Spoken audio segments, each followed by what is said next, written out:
Bismillahirrahmanirrahim. Dear student, welcome to the course of Pharmacology and Therapeutics. I'm Fawad Ali, Assistant Professor, Department of Pharmacy, Ford University of Science and Technology. Today we will discuss about an antibiotic group which is aminoglycoside. Aminoglycoside is a protein synthesis inhibitor. It binds with 30S ribosomal unit and inhibit the protein synthesis.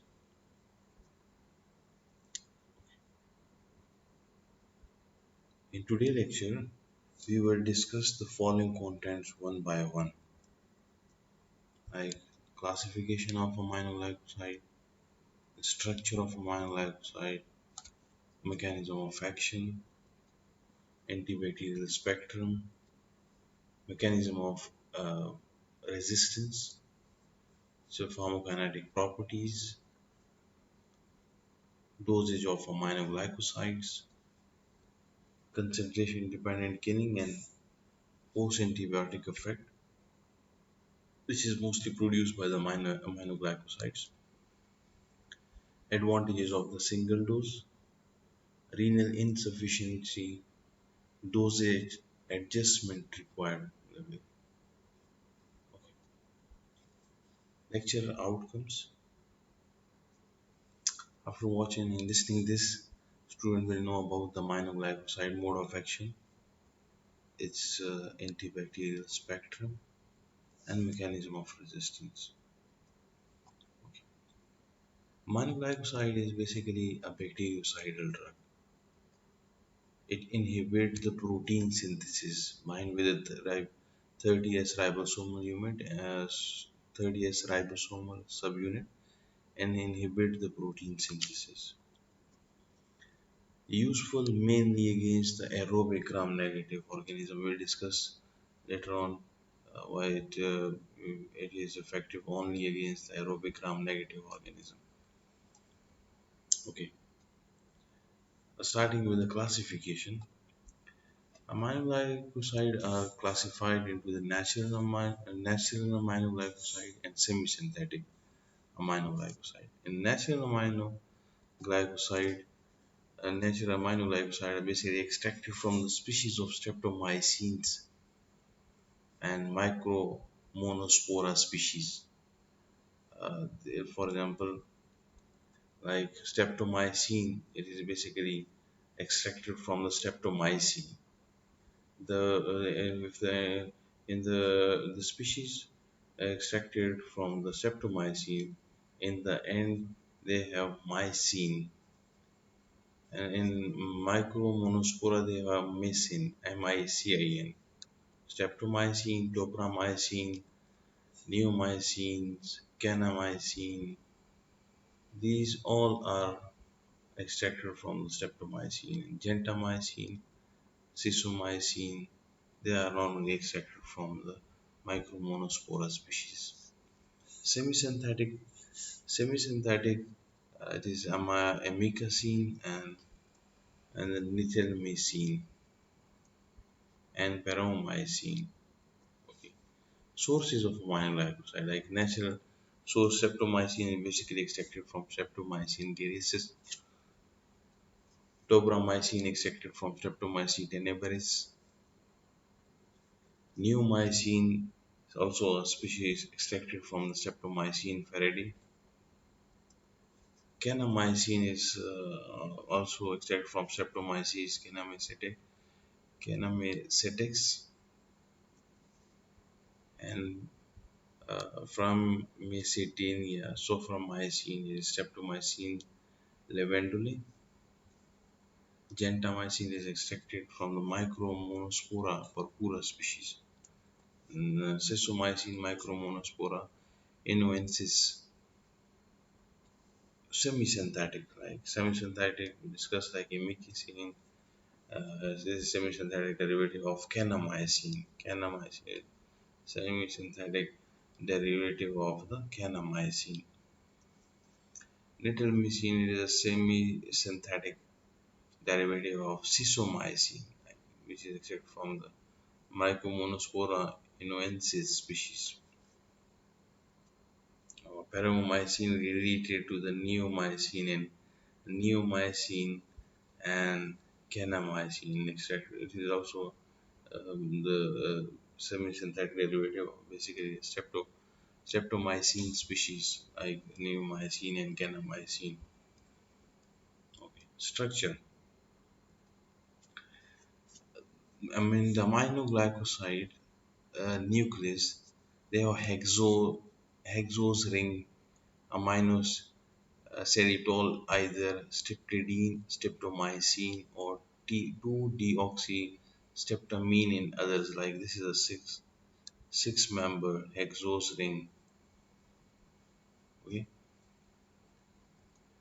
two or more amino sugars are there. Two amino sugars are attached to the glycosidic linkage to the hexose. Two amino groups are attached with this hexose or amino xylitol ring. They are highly polar polycationic structure. More active, they are more active at alkaline than at acidic pH. They show better activity at alkaline basic pH than in acidic medium. Okay. Mechanism of action. Mechanism of action of the aminoglycoside is for example normal bacterial cells like initiation. They have the initiation codon 30S and 50S. Like 30S ribosome bind with the initiation codon, then it bind with the 50S subunit. They have specific nascent peptide chain and protein synthesis are going. Aminoglycoside treated bacterial cell. They bind with the 30S ribosome, block the complex. Initiation complex cannot bind with the 30S ribosome. Drug miscoded the peptide chain. No proper chain of the peptide can be prepared if the aminoglycoside bind with the 30th ribosomal unit and drug block the translocation of the translocation step. Like um, aminoglycoside are basically bactericidal. It is a bactericidal inhibitor of the protein synthesis. Their penetration to the bacterial cell envelope is partly dependent on the oxygen dependent active transport, and they have a minimum activity against strict anaerobes. That's why we in the start we discussed that they are most effective against the gram negative aerobic organism because they required oxygen dependent transport. So they required oxygen for the transport. This is the flow chart mechanism of aminoglycoside. Like aminoglycoside penetrate the cell membrane to the aqueous pores, reach the periplasmic space taken up by the active transport into the cell. In this step, oxygen is important. Oxygen requirement is very important. Bind to the 30th ribosomal subunit. Ultimately, the result are the block the initiation of the protein synthesis. Initiation complex block the initiation complex of the protein synthesis. Ultimate result in protein synthesis. Terminate the protein synthesis. Ultimate result in the inhibit the protein synthesis. Additional of incorrect amino acid.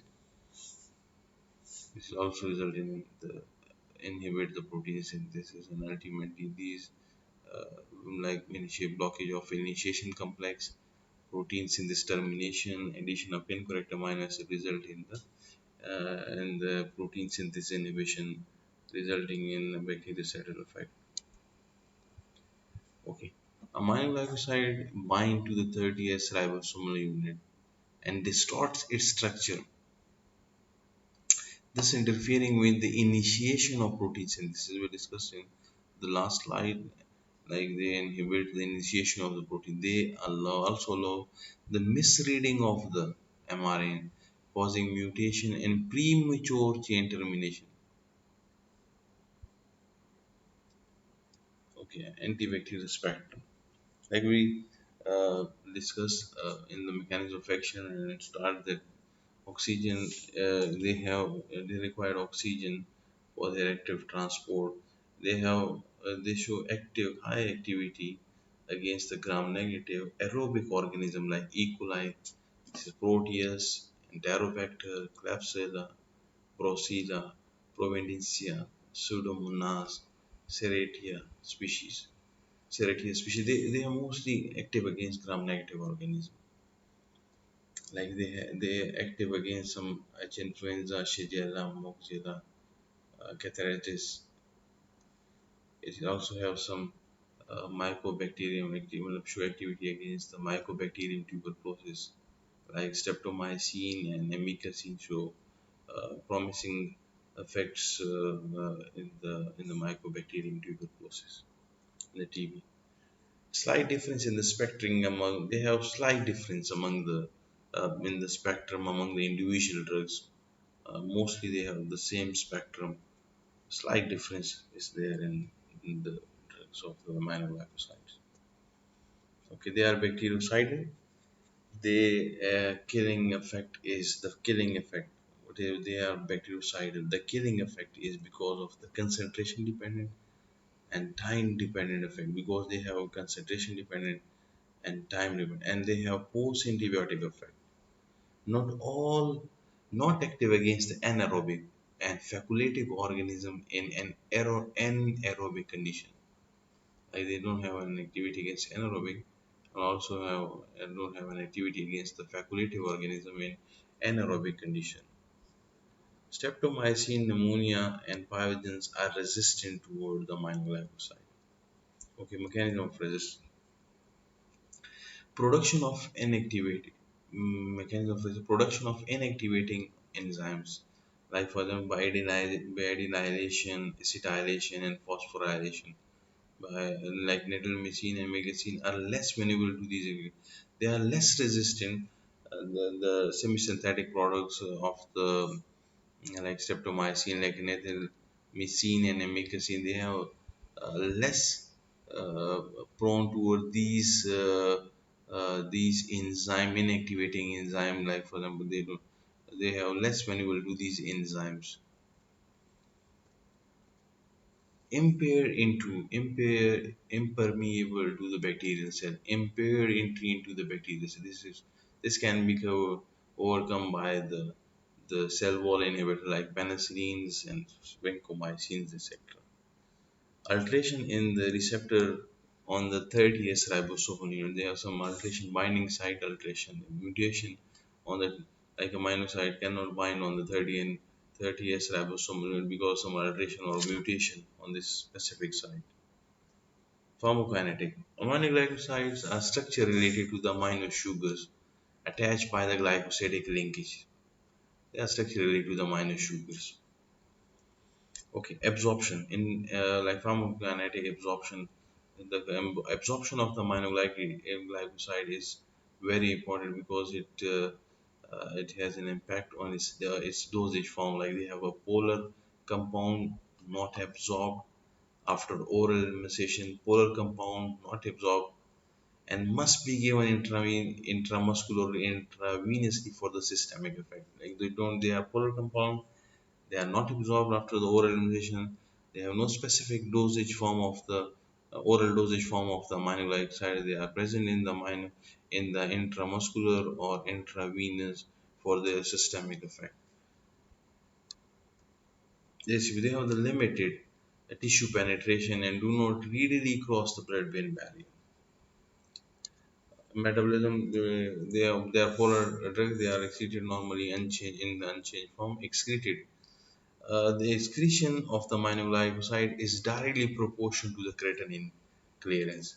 Means if the kidney is normal, renal function is normal, the elimination half-life of the aminoglycoside is 2 to 3 hours. But if the creatinine clearance, the renal function is abnormal, the elimination half-life of the aminoglycoside is increased. This is the elimination of life in the normal function, in the normal kidney function. Dosage of the aminoglycoside. Like traditionally, daily dose is 2 to 3 doses per day, given in 2 to 3 doses per day. Single larger dose has a better efficacy than the multiple smaller dose because they have, like we prefer single large dose and have better efficacy than the small doses because they have concentration dependent killing and post antibiotic effect. Like what is concentration dependent killing? Like increases the concentration kill and increases proportion of bacteria, means concentration is directly proportion to direct proportion with the to kill its to kill the bacteria. They are directly proportion to the concentration at more rapid rate. Means if we increase the concentration, bacteria will be killed at more rapid rate. And what is the post antibiotic effect? Means the bactericidal effect persists even if we stop the drug and the plasma level has declined. The time we have declined below the measurable level, we cannot measure, even we cannot measure the levels of the plasma, but the activity of the aminoglycoside can last several hours. Advantage of the single dose. The single dose of aminoglycoside have some advantages, like they are more effective, less toxic than the traditional dosing regime, like 2 to 3 times. Determination of the serum concentration only required if given for more than 3 days. Like for them, they have they don't require any serum concentration, required only when if they if you given more for more than 3 days. They have less nursing time because they are mostly present in the parental form, like intramuscular and intravenous. So it is not easy if we use the aminoglycoside in multiple dosing regime, like 2 to 3 days. So if we increase the dosage regime to a single dose, the nursing time is also less, and which increases the compliance of the patient. Outpatient therapy, like mostly this is an outpatient therapy. Single dose is mostly effective as compared to the hospital patient therapy. They have specific they have nurse and etc. And in like in outpatient therapy, single dose is more convenient than the multiple dose system. Renal insufficiency dosage adjustment. Like for example, we discussed in the last in the pharmacokinetic that the aminoglycoside excretion is directly dependent upon the creatinine. If the kidney function is normal, the elimination of half life of the aminoglycoside is 2 to 3 hours. So that's why renal insufficient. If the patient is renal insufficient, so its dosage adjustment will be required. Like either the dose is, for example, if the patient is renal deficient, we either kept the dose constant or interval is increased. Like dose is constant, but the interval is divided. Interval or either interval is kept constant and dose is decreased. There are some strategies to how to react with the patient having the renal insufficiency. Nomogram and formulas are available relating the serum creatinine level to adjust in the treatment regimens. Like the simplest formula is dose calculated on the basis of normal renal function, like divided by the serum creatinine level in milligram per deciliter, or daily dose is equal to maximum daily dose multiplied by the estimated creatinine clearance and normal creatinine clearance. Like this is the maximum daily dose estimated, like the the patient the renal insufficient creatinine clearance and the normal we compare, then we easily calculate the dose of the for the renal insufficient patient. For traditional 2 to 3 days per day, peak serum concentration are determined from the blood sample.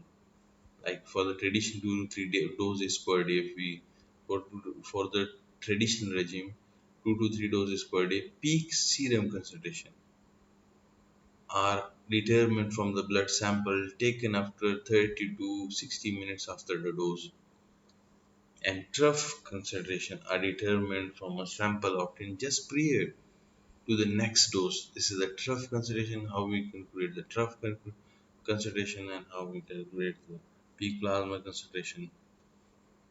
Okay, thank you so much. These are some references. Uh, Thank you so much.